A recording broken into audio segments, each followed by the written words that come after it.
Hello students, video शुरू करने से पहले प्लीज चैनल को लाइक, शेयर और सब्सक्राइब जरूर करें। एक इम्पॉर्टेंट बात, अगर आपको इस वीडियो के नोट्स चाहिए तो डिस्क्रिप्शन बॉक्स में दिया गया डाउनलोड लिंक चेक करें।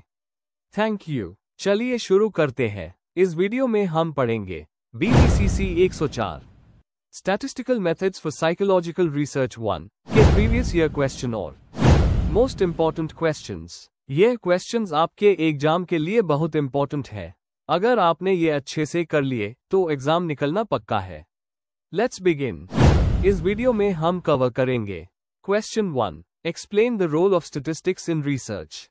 इस क्वेश्चन में हमें बताना है कि रिसर्च में स्टैटिस्टिक्स का क्या रोल होता है। Question 2, explain histogram and frequency polygon with the help of suitable diagrams. इसमें हमें हिस्टोग्राम और फ्रीक्वेंसी पॉलीगॉन को डायग्राम्स के साथ एक्सप्लेन करना है।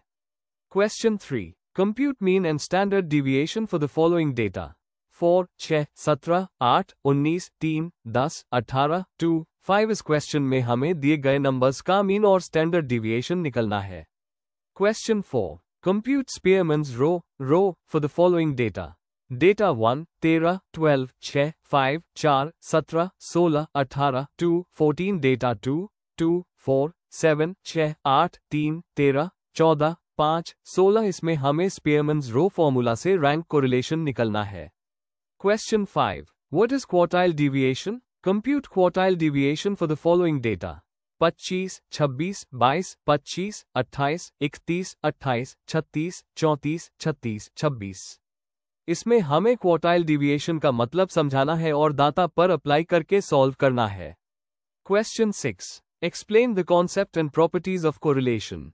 इस क्वेश्चन में हमें कोरिलेशन क्या होता है और उसके मेन फीचर्स एक्सप्लेन करने हैं। Question 7, describe divergence from normality with the help of suitable diagrams. इसमें हमें बताना है कि नॉर्मल डिस्ट्रीब्यूशन से डाटा कैसे अलग हो सकता है और डायग्राम्स के थ्रू दिखाना है। Question 8, elucidate hypothesis testing. इस क्वेश्चन में हमें हाइपोथेसिस टेस्टिंग का प्रोसेस और इंपॉर्टेंस एक्सप्लेन करना है। अगर आपको इस वीडियो के नोट्स चाहिए तो डिस्क्रिप्शन बॉक्स में दिए गए डाउनलोड लिंक को जरूर चेक करें। Thank you. Question 1, explain the role of statistics in research. Question explanation. इस क्वेश्चन में हमें बताना है कि रिसर्च प्रोसेस में स्टैटिस्टिक्स का क्या रोल होता है। हमें यह समझाना है कि स्टैटिस्टिक्स कैसे डाटा को एनालाइज करने, इंटरप्रेट करने और कंक्लूजन निकलने में मदद करता है। थियोरेटिकल और प्रैक्टिकल दोनों एग्जाम्पल्स देने चाहिए। आंसर। इंट्रोडक्शन। स्टैटिस्टिक्स एक ऐसी साइंस है जो डाटा को कलेक्ट, एनालाइज, इंटरप्रेट और प्रेजेंट करने का काम करती है। साइकोलॉजिकल रिसर्च में ये बहुत जरूरी होती है क्योंकि ह्यूमन बिहेवियर को न्यूमेरिकल फॉर्म में समझने के लिए ये टूल्स प्रोवाइड करती है। रिसर्चर्स हाइपोथेसिस टेस्ट करते हैं, रिजल्ट्स इंटरप्रेट करते हैं और कंक्लूजन्स ड्रॉ करते हैं using statistical tools. R.A. Fisher और कार्ल पियर्सन जैसे लोगों ने इस फील्ड में बहुत योगदान दिया है। आइए समझते हैं कि रिसर्च के अलग अलग स्टेजेस में स्टैटिस्टिक्स कैसे काम आती है। Main body. 1. रिसर्च प्लान और डिजाइन में रोल। स्टैटिस्टिक्स मदद करता है रिसर्च प्रॉब्लम को क्लियरली डिफाइन करने में और सही मेथड सेलेक्ट करने में। सैम्पलिंग टेक्निक और सैंपल साइज डिसाइड करने में भी ये यूजफुल होता है। जैसे अगर हम मेमोरी पे कोई एक्सपेरिमेंट डिजाइन कर रहे हैं तो स्टैटिस्टिक्स बताता है कितने लोग चाहिए स्टडी के लिए। 2. डेटा कलेक्शन और ऑर्गेनाइजेशन। जब डेटा कलेक्ट हो जाता है तो उसको टेबल्स, ग्राफ्स, फ्रीक्वेंसी डिस्ट्रीब्यूशन के जरिए ऑर्गेनाइज किया जाता है। डिस्क्रिप्टिव स्टैटिस्टिक्स जैसे मीन, मीडियन, मॉड और स्टैंडर्ड डिविएशन से लार्ज डाटा को इजी फॉर्म में समझा जाता है। एग्जाम्पल, अगर एक साइकोलॉजिस्ट 100 स्टूडेंट्स के टेस्ट स्कोर्स कलेक्ट करता है तो स्टैटिस्टिक्स से समझ आता है एवरेज स्कोर और वेरिएशन क्या है। 3. डेटा एनालिसिस और इंटरप्रिटेशन। इन्फरेंशियल स्टैटिस्टिक्स जैसे टेस्ट, एनोवा, कोरिलेशन यूज होते हैं हाइपोथेसिस टेस्ट करने के लिए। सैंपल से पॉपुलेशन तक रिजल्ट्स जनरलाइज करने में मदद मिलती है। एग्जाम्पल, अगर थेरेपी के बाद एंजाइटी लेवल्स में फर्क आया है या नहीं, ये टी-टेस्ट से पता चलता है। 4. कंक्लूजन ड्रॉ करना और रिजल्ट्स रिपोर्ट करना। स्टैटिस्टिकल सिग्निफिकेंस जैसे पी वैल्यू, हाइपोथेसिस एक्सेप्ट या रिजेक्ट करने में हेल्प करता है। कॉन्फिडेंस इंटरवल बताता है कि रिजल्ट किस रंगे में हो सकता है। इफेक्ट साइज बताता है कि रिजल्ट का इम्पैक्ट कितना बड़ा है।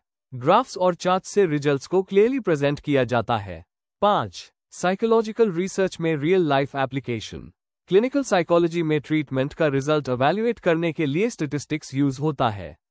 एजुकेशनल साइकोलॉजी में स्टूडेंट्स के परफॉर्मेंस को एसेस करने और टीचिंग मेथड्स डिजाइन करने में हेल्पफुल होता है। साइकोमेट्रिक्स में टेस्ट्स और स्केल्स बनाने और उन्हें वैलिडेट करने के लिए भी ये जरूरी है।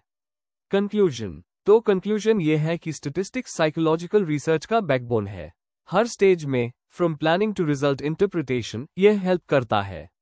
स्टैटिस्टिक्स के बिना रिसर्च ऑब्जेक्टिव और साइंटिफिक नहीं बन सकती।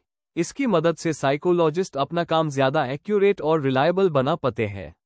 अगर आपको इस वीडियो के नोट्स चाहिए तो डिस्क्रिप्शन बॉक्स में दिए गए डाउनलोड लिंक को जरूर चेक करें।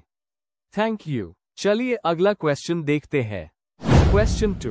Explain histogram and frequency polygon with the help of suitable diagrams. Question explanation. इस क्वेश्चन में हमें हिस्टोग्राम और फ्रीक्वेंसी पॉलीगॉन के डेफिनेशंस और उनका यूज एक्सप्लेन करना है। दोनों ग्राफिकल मेथड्स फ्रीक्वेंसी डिस्ट्रीब्यूशन को दिखाने के लिए उस होते हैं। डायग्राम के साथ एक्सप्लेन करना जरूरी है। आंसर। इंट्रोडक्शन। स्टैटिस्टिक्स में जब हमें डाटा को विजुअल फॉर्म में समझना होता है तब हम ग्राफिकल टूल्स का यूज करते हैं। हिस्टोग्राम और फ्रीक्वेंसी पॉलीगॉन दो ऐसे टूल्स हैं जो फ्रीक्वेंसी डिस्ट्रीब्यूशन दिखाते हैं।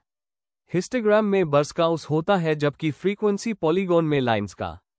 इन टूल्स की मदद से रिसर्चर डाटा के पैटर्न्स और ट्रेंड्स को आसानी से समझ सकता है। Main body. 1. Histogram. Definition and features. Histogram एक बार ग्राफ होता है जो कंटिन्यूअस डेटा के फ्रीक्वेंसी को दिखाता है। ये तब उस होता है जब डाटा किसी रंगे क्लास इंटरवल में हो। इसमें बर्स एक दूसरे से चिपके होते हैं क्योंकि डेटा कंटिन्यूअस होता है। Main features. एक्स एक्सिस पे क्लास इंटरवल्स होते हैं, वाई एक्सिस पे फ्रीक्वेंसी होती है। बर्स के बीच गैप नहीं होता। हर बाकी हाइट फ्रीक्वेंसी को दिखाती है। एग्जाम्पल, अगर स्टूडेंट्स के टेस्ट स्कोर्स को एनालाइज करना है, class intervals 0 to 10, 10 to 20, 20 to 30, etc. Frequency, her interval में कितने स्टूडेंट्स का स्कोर है। हिस्टोग्राम दिखाएगा कि सबसे ज्यादा स्टूडेंट्स के स्कोर रेंज में है। 2. कैसे बनाएं हिस्टोग्राम। क्लास इंटरवल्स और फ्रीक्वेंसी का टेबल बनाओ। ग्राफ पेपर पे एक्स और या एक्सिस ड्रॉ करो। एक्स एक्सिस पे क्लास इंटरवल्स और या एक्सिस पे फ्रीक्वेंसी मार्क करो। हर इंटरवल के लिए बार ड्रॉ करो। Height equals frequency, width equals class interval. Diagram, sample histogram diagram with touching bars. 3. Frequency polygon. Definition and features. Frequency polygon एक लाइन ग्राफ होता है जो फ्रीक्वेंसी डिस्ट्रीब्यूशन को पॉइंट्स के थ्रू दिखाता है।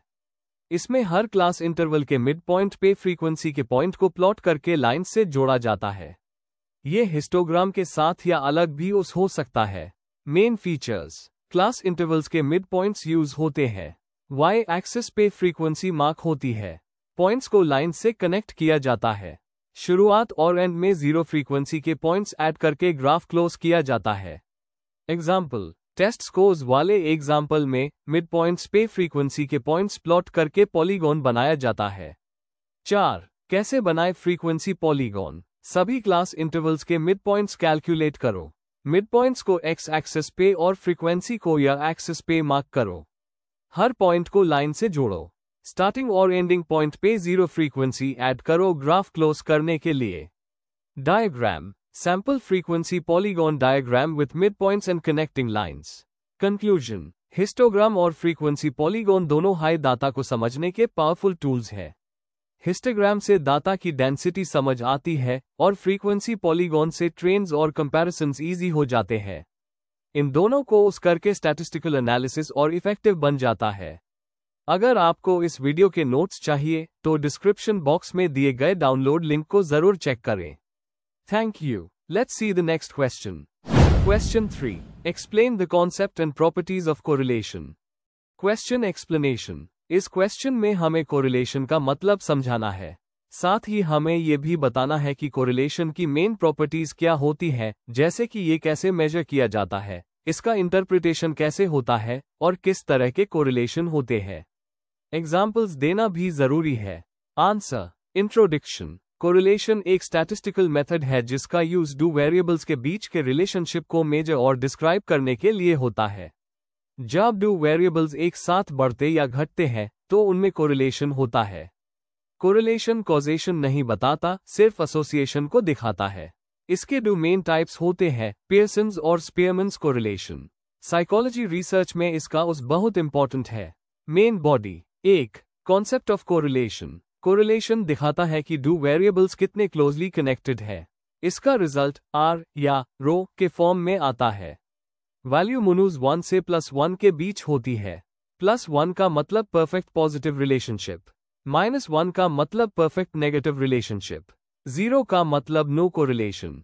एग्जाम्पल, अगर पढ़ाई के घंटे बढ़ने पर मार्क्स भी बढ़ते हैं तो पॉजिटिव कोरिलेशन है। अगर स्ट्रेस बढ़ने पर परफॉर्मेंस गिरती है तो नेगेटिव कोरिलेशन है। 2 types of correlation. Positive correlation, दोनों वेरिएबल्स एक साथ बढ़ते या घटते हैं। एग्जाम्पल, हाइट और वेट। नेगेटिव कोरिलेशन, एक वेरिएबल बढ़ता है और दूसरा घटता है। एग्जाम्पल, एंजाइटी लेवल और परफॉर्मेंस। 0 कोरिलेशन, दोनों वेरिएबल्स का आपस में कोई संबंध नहीं। एग्जाम्पल, शू साइज और इंटेलिजेंस। और भी टाइप्स होते हैं। पियर्सन्स कोरिलेशन, जब डेटा न्यूमेरिकल हो। स्पीयरमैन्स रैंक कोरिलेशन, जब डाटा रैंकिंग या ऑर्डर में हो। 3 properties of correlation. Symmetry, x और y का कोरिलेशन y और x का कोरिलेशन के बराबर होता है। Directionality, positive value equals direct relation, negative value equals alter relation. Range, value हमेशा -1 से +1 के बीच होती है।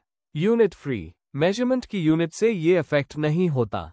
Linearity, Pearson correlation linear relationship को हाई मेजर करता है। आउटलायर्स का इफेक्ट, एक्सट्रीम वैल्यूज कोरिलेशन को बिगाड़ सकती है। 4 applications and importance in psychology. Psychological testing, personality studies, intelligence tests में इसका उस होता है।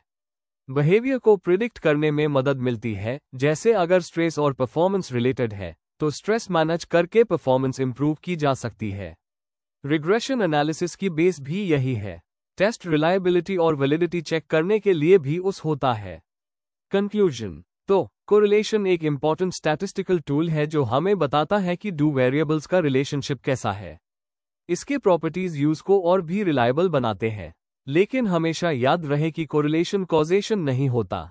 अगर इससे सही तरह समझा जाए तो रिसर्च में स्ट्रॉन्ग कंक्लूजन्स मिल सकते हैं।